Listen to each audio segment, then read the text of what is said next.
Hi, everyone. Welcome back to the Soccer Queens podcast, where we discuss everything female athlete performance training. I am excited for another great guest today, Coach BRIX'S, someone who I have known on social media for a while. Sadly, he's off Twitter now and he has his reasons, and I totally get it.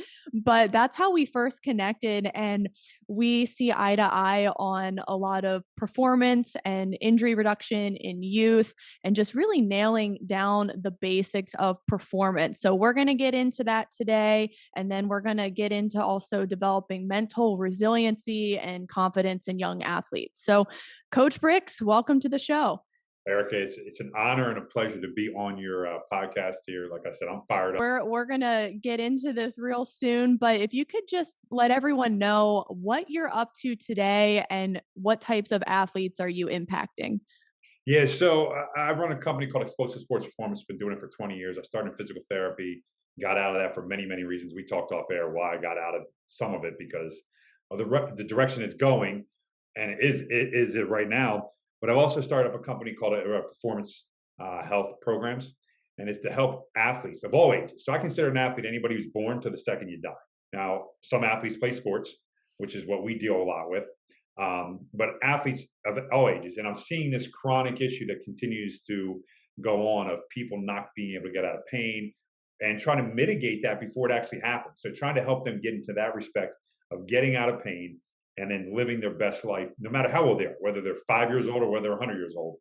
We just got to get them back to moving human again. I think you nailed that. There's still a big problem as far as the injuries still rising, especially in the very young population. And then there's also the mental health breakdowns going on. And you're just seeing the stats just get out of control. And it also seems that there's more girls experiencing this than boys, and I believe 1 in 4 females is on antidepressants as of 2022. And there's a lot of layers to it. And I do want to get into the discussion of being someone who is self sacrificial over being self serving. So we're seeing a lot of the self care. And I actually think it's part of the problem, and we're becoming way too self focused. So, what are your thoughts on self sacrifice versus self care?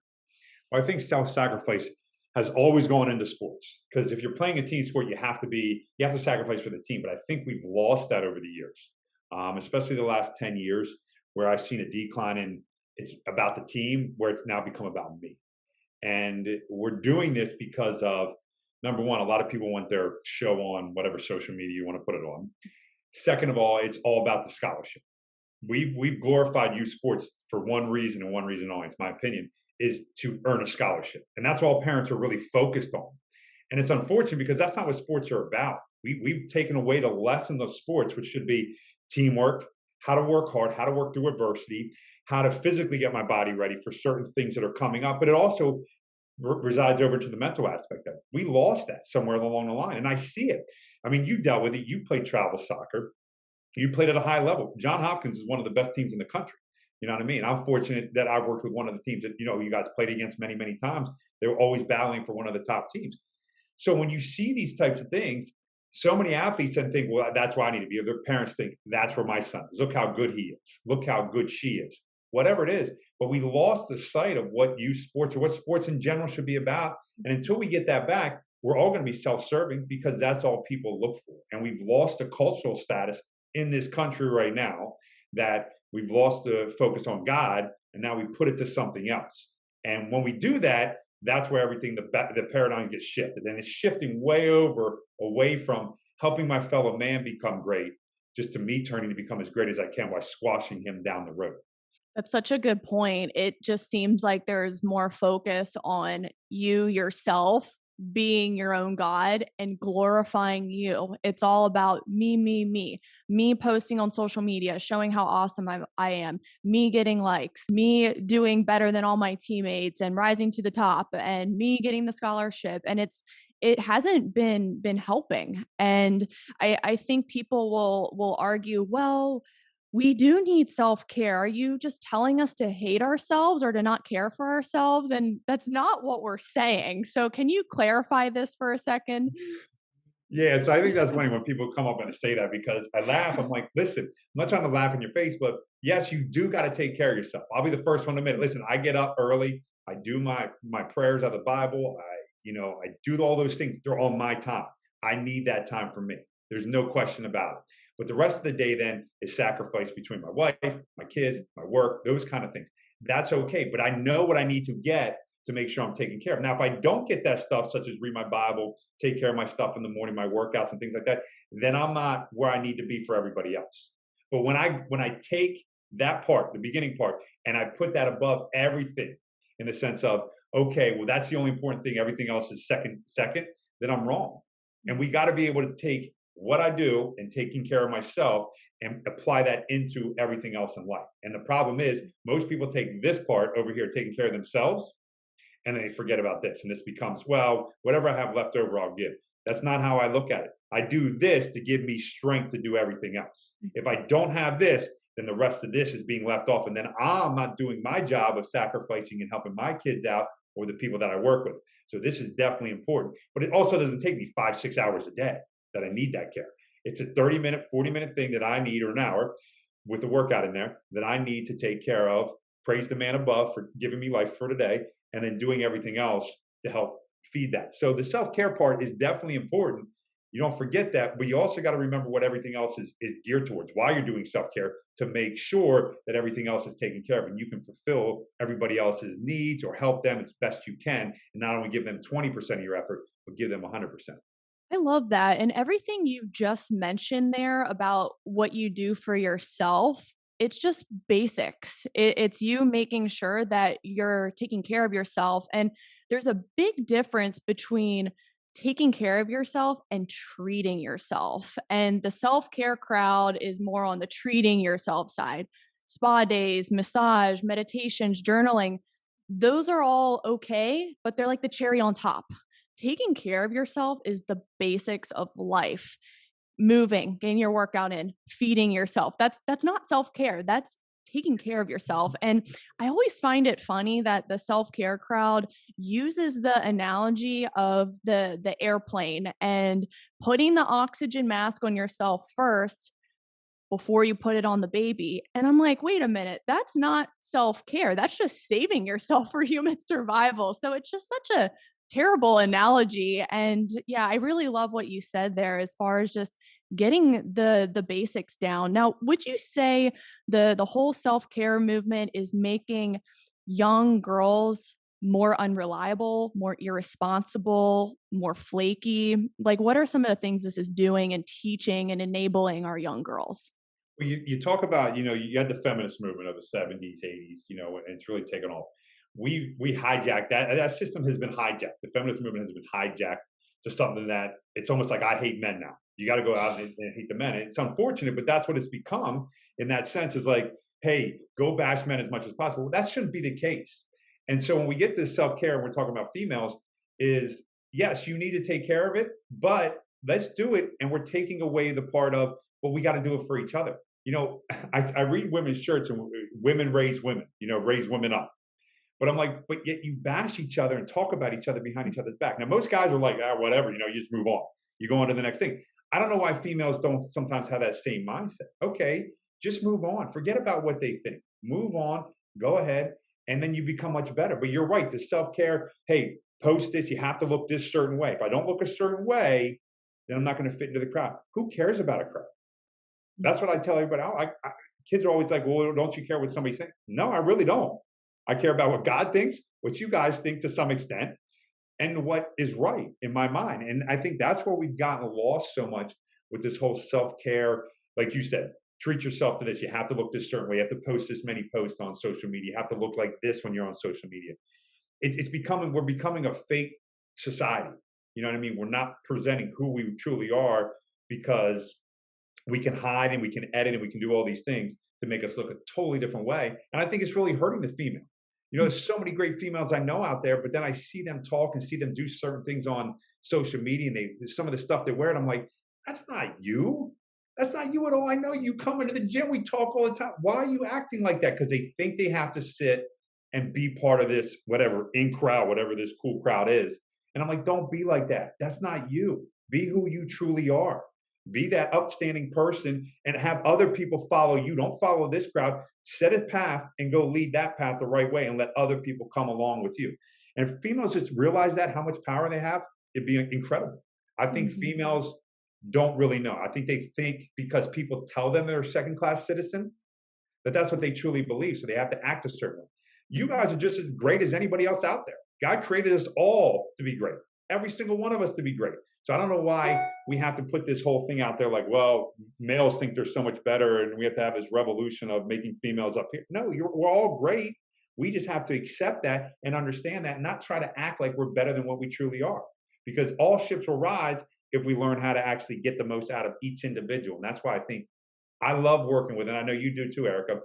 Each individual is so unique in how they talk, how they act, and all that. And that's why I love doing the stuff that I do because nobody is the same. Nobody's the same. So I can't treat everybody the same because they're all a tad bit different. So you have to know how to talk to each one. And I think if females realize that how unique they are and how awesome they are, sky's the limit to how great our society could be and how great each female could be.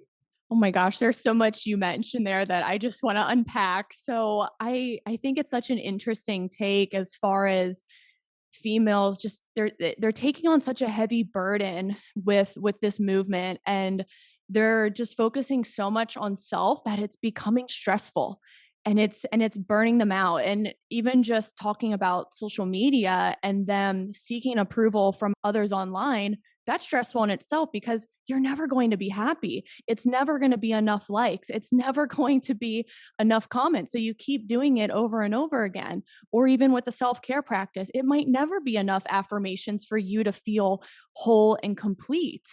But it's just so interesting to just see the stress, the anxiety increase because of this movement and all these females trying to be self-made, pick themselves up by the bootstraps, and this hustle culture and just trying to do it all. And the truth is, we can't do it all, and that's okay. And I remember when I was in college, I read Sheryl Sandberg's book, Lean In, about how women should speak up in CEO positions and climb the corporate ladder. And there were some good parts of that book, some good leadership tips and just some good professional tips. But of course, I'm an individual and I don't agree with it all. But I was just thinking, dang, some of this sounds really stressful. I don't really want to lean in. I want to lean back a little bit. And that's not to say I don't work hard. I do, but I don't burn the candle at both ends. And I think a lot of girls are being told that with this movement. You need to be a boss lady. You need to put yourself first. You need to do this, this, and this to feel peaceful and find happiness. And it's never enough. It's so much seeking, and it just breaks my heart. Yeah, no, I agree. I agree. It's unfortunate that we put so much stress on these young kids to be something to grow up much quicker than they ever had to in society before. You know what I mean? And you see it all around, certain events that happen, you always say, well, that event, accelerated, the human race so much so. But I think we put way too much stress on kids. And it goes to sports too, because I was at a tournament this weekend, Columbus State tournament, soccer, kids playing, 2, 3 games, whatever it was, 4 games over the weekend. And I see how much stress sometimes parents put on their kids. Now, most people think I'm this guy that yells and stuff like that because that's how I am in the gym sometimes. I sit back most of the time and just watch. And everybody's like, well, why don't you say more? And I'm like, why? I'm not the coach. I'm a father. This is my time to be a father, not a coach. And I think when we put so much stress on these kids at such a young age, we're now reaping some of that. I don't want to say benefit because it's not a benefit. We're reaping what we have sown in this whole sense of how much stress over the last so many years. The females have to be this, they have to be that. And I'm like, why? Why are we trying to change the genders and saying, well, females are just as great as men? We know that, but they don't have to serve in the same roles as men. There was a reason why men serve certain roles. Men go out and why they were the ones who were served in the war, why they go out and do certain construction jobs. I'm not saying females can't do that, but certain jobs have that stress factor. And they know that sometimes men know how to handle that stress factor better. It's not me just saying that. This is what they've come up with. So when we do all this and say, well, women can do this and women can do that, yes, I understand that. But why do we want to put more stress on certain individuals. We don't need all this stress that that society is creating, and we're created even more by then you have to look a certain way, you have to act a certain way, you have to talk a certain way, and if you don't, then you can't be in society. And for a young kid, let's be honest, you go back to some of these kids who are in middle school and high school, they just want to be accepted. So when they're not, what happens? Then all of a sudden, that anxiety that you talked about earlier, the depression starts to kick in. And we are seeing more and more kids take their life at such a young age. And it is becoming sad because this doesn't have to happen. If we actually had conversations and sat down and said, hey, listen, just grow up, take your time growing up, and we can do much better instead of taking a 12 and 13-year-old and trying to treat them as an adult. It shouldn't be like that. My parents were phenomenal. They let us be kids as long as we possibly could. We played all the sports. We played outside. We did everything possible. We got in trouble many times, and my father laid down the law. All right, he was a hardcore disciplinarian, but he also let us be a kid. You know what I mean? He let us grow up at that time, and I'm very grateful for when I grow up, and I'm very grateful for my three brothers that I have because we had such a blast doing it. But I think sometimes we try to force kids into growing up way too fast, and I think now we're having a lot of problems with a lot of these kids because they never had a chance to be a kid. And that's unfortunate because being a kid is one of the greatest things in the world. Yeah, it does seem like they are growing up way too fast, and especially with the young girls, they're just being pushed to continue to chase these labels and see value in that. And oh, well, I'm only valuable if I get the scholarship, or I'm only valuable if I'm a career woman, boss lady, and I make a ton of money. That's my only value as a woman. And it's like, wait a minute, we are selling women short here. We are selling young girls short. We are way more than a lot of those labels, and money's not going to buy happiness. Your degree is not going to give you happiness. And it's like, guys, we're missing the point here. And it comes back to what we talked about earlier, that it's the self-focus, it's the me, me, me. And it's like, well, how are you serving? How are you being someone who's just confident in yourself and who doesn't put pressure on yourself to chase these things that are so fleeting. So it's just super fascinating. And I know like people are gonna make the argument with the male female thing and be like, well, women are just as good as men. And yes, they are. We are equal, but we do have different strengths, obviously. And I'm personally not afraid to admit that I let my man do certain things because I can't do it all, nor do I want to. It's so stressful, and I've been there before. In my early 20s, I tried to do it all. I was the independent boss babe, and it only led me to sickness, a few ER visits, and a couple of panic attacks, and it did not serve me well at all. Yeah, and you're right. And I think that's the thing that we miss because we don't talk about God enough. God created man, and then he brought along woman, right? Not that you were second rate, but he said, I need something to complete this one over here. I need something to complete it. I think people forget that women and men, when they come together, they complete each other. That's what my wife does to me. She makes me a hell of a lot better. She's a hell of a lot better than I am, and I'll admit that. She does. She has many great strengths. She knows the schedule for the kids. She cooks a hell of a lot better. She works. She still teaches classes up here. So she does all that stuff. If I was in charge, my kids probably wouldn't get fed. I would just forget. You know what I mean? I'm outside working in the yard, working in the field, doing all that kind of stuff. I sometimes be like, oh crap, I got to get back inside, make sure the kids have something to eat. You know what I mean? Me it would be peanut butter and jelly sandwiches. She knows that. And there's nothing wrong with that. She embraces that. She still works. She still teaches classes. And I'm all cool with that. I have zero issues. But she also knows I'm the one who goes out and shovels. I cut the grass. I do all those things. She has no issues with that. She Right. never mentions it to me. She never tells me. We have a great relationship when it comes to those things. I don't know why that's being demonized and saying, well, no, women can do all this stuff. Yes, I know she could cut the grass. I know I could cook. I could learn to cook. I know that. I'm not saying I'm not. But she just does that so much better. So I let her handle that. Because that would be more stress on me. Cutting the grass, digging holes, building chicken coops, doing all that stuff, that would be a lot of stressful on her. It would be just stressful. So take that away. We have to embrace what we have our strengths to be and then work on some of the weaknesses, but don't try to overthrow something and say, hey, we have to do this just to prove our point. Don't. Embrace it, find somebody who completes you, and then watch how much better your life will be. I'm not saying it's going to be perfect because nothing ever in life is perfect, but it'll be much, much easier. Like you said, you became less stressed out, less panic attacks, all those kind of things. I guarantee you're a hell of a lot healthier because you got rid of so much stress in your life. And I think that's how we should all look at it. Instead of putting all this stuff on females to do all this stuff or acting like they have to be here, let them grow up to be and find their strengths. And once they do that, sky's the limit to where they could go to. Yeah, you don't have to do it all. And this is such an important message for our young girls is just focus on your strengths. It's okay to outsource. It's okay to have someone who compliments you. I mean, it's amazing and it's always good to grow with someone as well. You don't need to do it all on your own. And I have had a few colleagues, female colleagues who climb the corporate ladder. They climb the academy soccer ladder, the professional team ladder, and when they turned 30, they left. Then this is super interesting. They realized they were surrounded by a bunch of hyper competitive people who were willing to work the hours at that level. And realistically, that level is not going to change. It's going to be a lot of hours, it's going to be a lot of travel, it's going to be a lot of time away from family. And that's just the nature of working for a professional team. And that's okay to admit you can't handle it. And I know a lot of these women have left these jobs because they just want to feel more relaxed and not burnt out and just running themselves into the ground. And I've been there and I'm not afraid to admit that. And health is way better than it was. And these women are saying the same. And I'm not saying that not every woman can handle that. Like some do an amazing job at that level and they understand what the expectations are and they know what they need to do going in and what they need to sustain. And they're the ones who are more likely to stay in those jobs. But it's not for all of us. And we need to let young girls know that there's other options out there.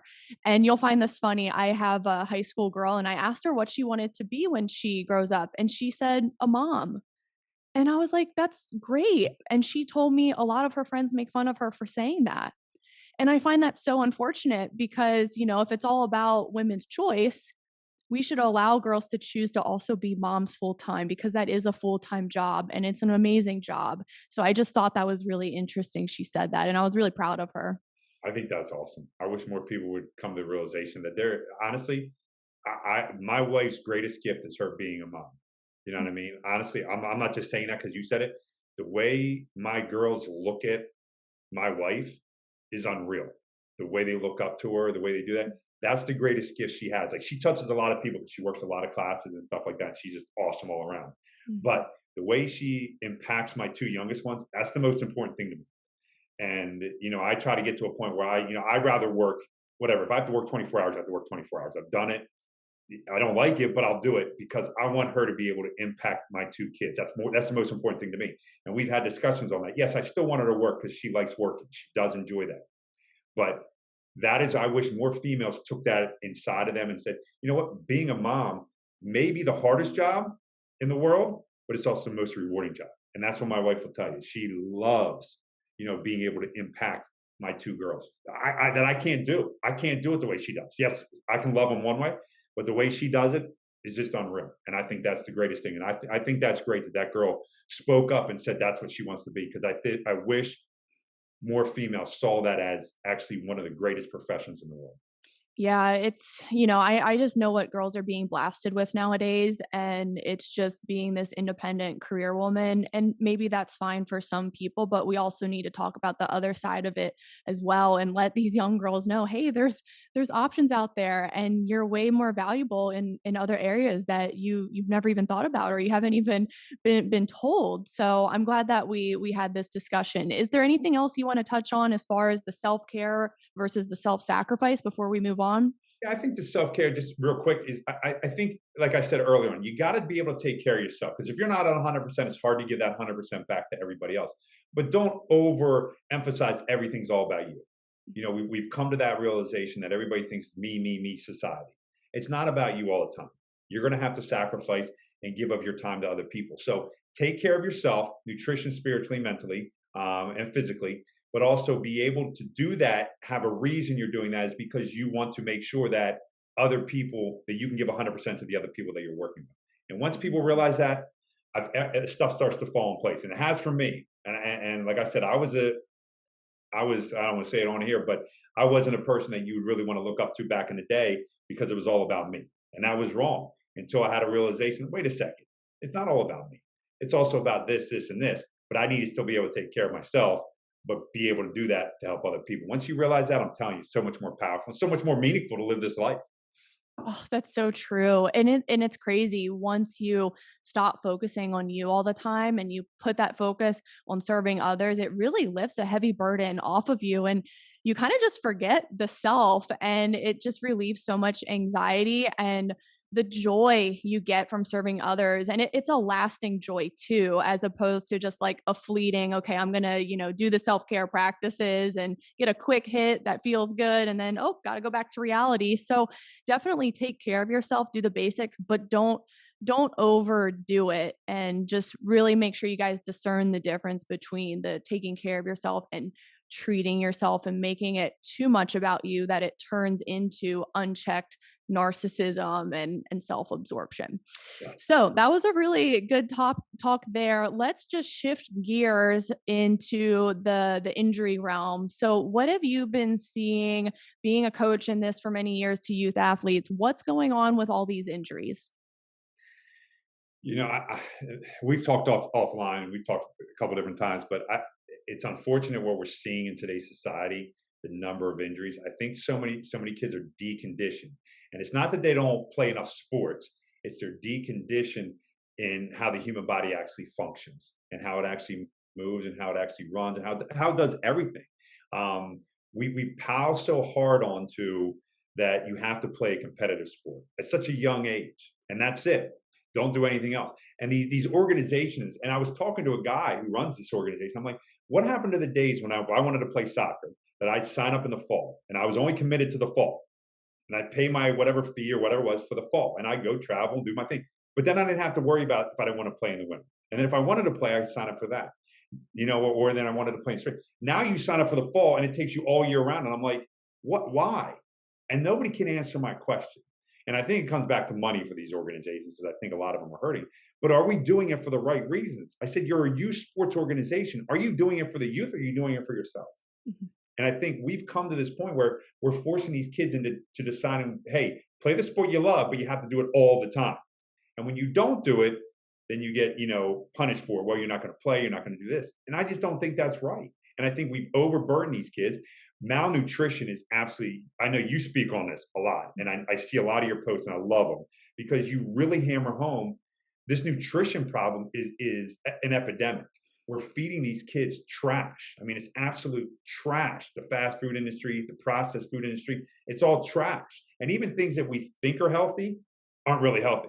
You know what I mean? Oh, it says they're healthy, but are they really? And that's what I think people aren't getting into. The more I read into ingredients and the things that they're shoving into these foods, you guys would be appalled at what these really, how they're banned in other countries, but they're not banned here. So I think we have a nutrition problem. We have an overuse problem that are causing this. And I think we just have a medical system that's not doing its job. I think the medical industry is not telling people always the truth of what is going on. So we're treating people how it makes them money. So say you come into me with, I'm a doctor, you hurt your ankle. You come in, all right, put it in a boot, and you're off 4 to 6 weeks. Well, and you can't go back until you come and see me that I clear you. Well, now you had to pay for that visit, whatever it was, $200 to $300. That boot is whatever amount of money, and then you got to come back and pay me. Well, there's $1,000 patient, and me doing what? Me told you to go into a boot and don't come back and see me for that. I don't do anything. Well, why should I get $1,000 for just putting you in a boot or whatever? Why aren't we figuring ways out to get people actually not to get hurt? Number one, but if they do get hurt, how do we get them back quicker? How do we do it in a safe and quick way? And it's all become a money issue. Everything's based on money nowadays, and it's unfortunate. And who's getting hurt? These kids are getting hurt, and it really bothers me because it doesn't need to happen. It doesn't need to happen. And the last thing is, parents got to stop being so overbearing. Listen, I understand we live in a world that there's crazy people out there. There have always been crazy people, and I said it from day one. When I was growing up, there were crazy people, okay, that would like to abduct people. But guess what? This is what we did different. We went out and we played in big groups. You know how hard it is to abduct somebody in a big group? Very, very difficult because your friends would come over and knock the crap out of somebody, right? So if we had more people outside playing, these kids at young ages, free playing, guarantee we could see reduction in injuries. But parents have to allow that. Parents have to cut the umbilical cord and let kids go out. My kids run all over the place. Now I'm very fortunate, you know what I mean, that I live in where I live. But my kids run all over the place. There's times that my wife would be like, "Hey, where are the kids at?" I'm like, "I gotta be outside somewhere." It's 2 hours later. Finally, they come back inside. Hell, my people around here are like, You don't know where your kids are? Ah, they're outside somewhere. They'll be cool. I mean, my parents never knew for hours upon hours where we were. But I think we lost the free play aspect of it. The malnutrition is definitely going through the roof. We just have to get back to common sense. And we're just not doing that right now because we see the almighty dollar running certain things and it's hurting these young kids. So interesting when we talk about the money side of this because the medical system is ripping people off and then the organized sports system is ripping people off. And it's like, okay, well, what's the end goal, everyone? Are you looking for a scholarship? Because you're already paying so much money anyway that I don't know if the scholarship's going to cancel that out in the end or be a good ROI. And it's so interesting because if kids just did recreationally or like your kids gone outside for 2 to 4 hours a day, there's your free sports, there's your free PE. You don't need to outsource. And it's just, yeah, it really breaks my heart, especially for like the young ones, like the 6 to 8 year olds, 9 year olds. It's like, you don't really need us.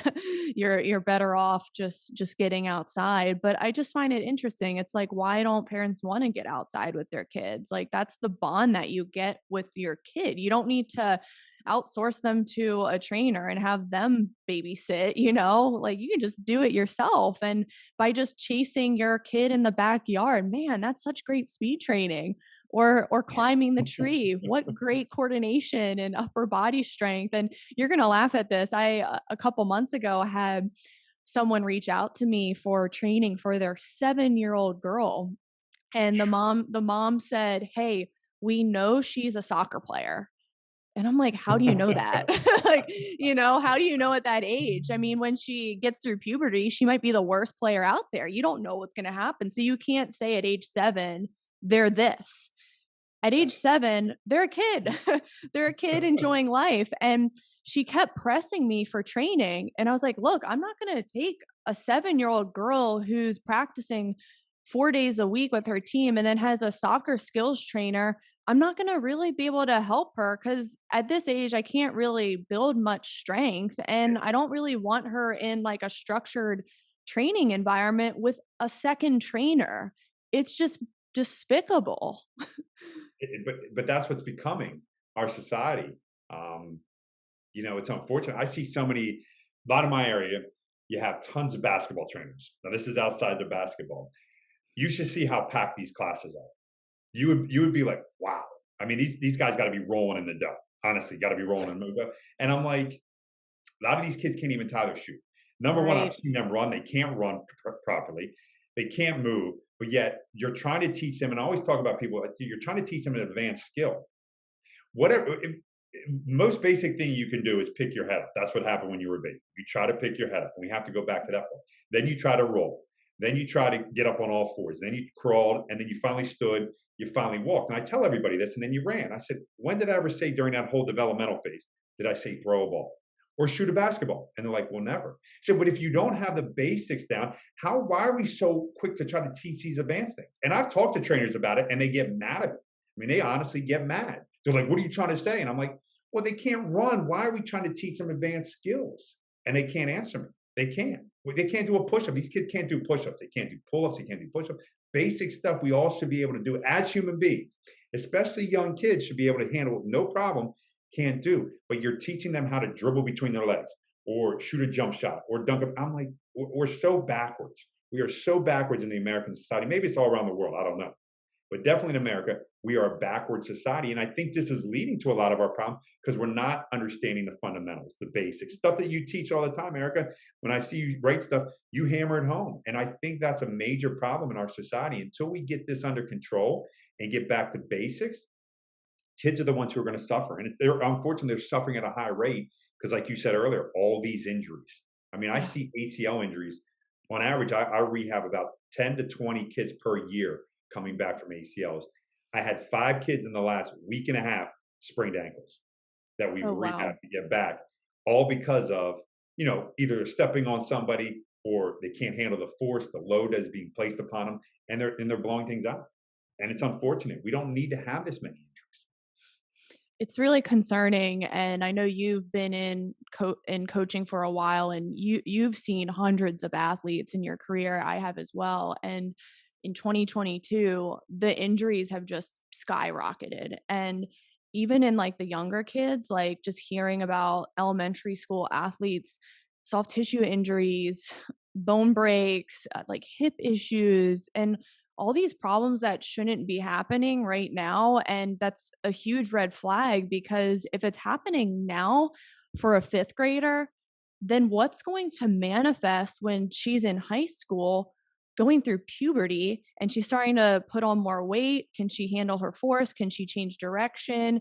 Is she good in different environments? How's her reaction time?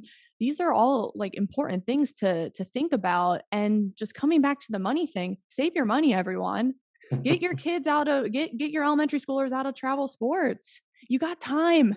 Some of the best professional athletes started travel sports when they were in high school, and they all turned out okay. I did the same as well. I started when I was 13, 14, and up until then did ballet, gymnastics, lacrosse, and all of that, the coordination, the spatial awareness, the body strength, the rhythm, all of that helped for soccer as primary sport come high school. And I know you hammer that home with the sampling as much. Lee Taft, Mike Boyle, some of the biggest people in the industry who have worked with thousands of athletes and have seen thousands of case studies. It's the same thing. Make sure you enjoy the childhood and Right. sample as much as possible. Yeah, my one of my best athletes who made the NFL did not play football till his sophomore year in high school. He got a full scholarship. He did not play till his sophomore year in high school. He played his sophomore, junior, senior year, got a full ride to the University of Maryland, and then played in the NFL. Now he got an injury to the neck and stuff like that. It ended his career early, but there it is again. He did not play. Now he played basketball and he played other things when he was younger, but he didn't play football. The thing that he got a scholarship for till his junior year, I mean sophomore year in high school. And it just goes to show that you don't have to excel so young. You can go and just explore other things. Like I said, my greatest, I tell everybody, my childhood was the greatest. And it's not just because it was me, it was because of the experiences of just trying everything, jumping out of trees, running around, playing flashlight tag, those kind of things, people chasing after you. I tell every kid, I said, you want to get faster, two easiest ways: chase somebody or be chased. So what's the greatest game? Go play tag. Just go play tag with other people and run around and see what kind of agility you develop. And we won't see it. 20 years ago, I was in therapy. We saw for the first time a 16-year-old came to us with an ACL tear. Now think about it, a 16-year-old. We had not really ever seen a 16-year-old with an ACL tear 20 years ago. Okay, so it was a big deal. It was a huge deal.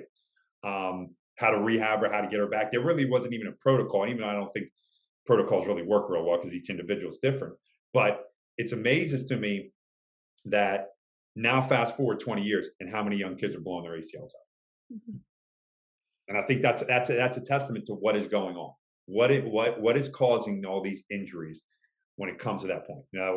It saddens me because I don't want to see it. I hate seeing kids get hurt. I hate it more than anything because they miss out on their childhood. They miss out on playing a sport. They miss out on being with their friends. They miss out on all these things. And then, like you said earlier on, we go back to our earlier comment, then what does that lead to? That can lead to depression, all these kind of things. Oh, well, I was getting recruited by 8 different schools, blew my ACL out. Now nobody's calling me.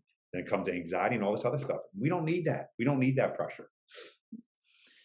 So it's an overtraining problem, too much of year-round sports, usually a single sport, and it's also an underpreparing problem, not enough strength training and doing things for them to be able to handle the sport-specific load of things. Usually that sport-specific load, it's a high ratio compared to the preparation load, and Yes. that's when we start to get ACL tears. And I highly recommend you guys look at the podcast I did with Emily Neff on load monitoring and too much sport load for ACL. So we got the overtraining, under preparation problem.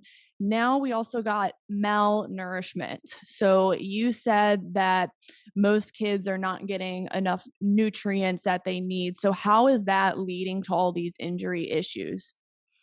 Yeah, so I think we're not the body needs certain things and it doesn't need other things. Okay. So certain things I always tell people what it doesn't need, it gets rid of most of the time. If it doesn't, then it has to store it somewhere.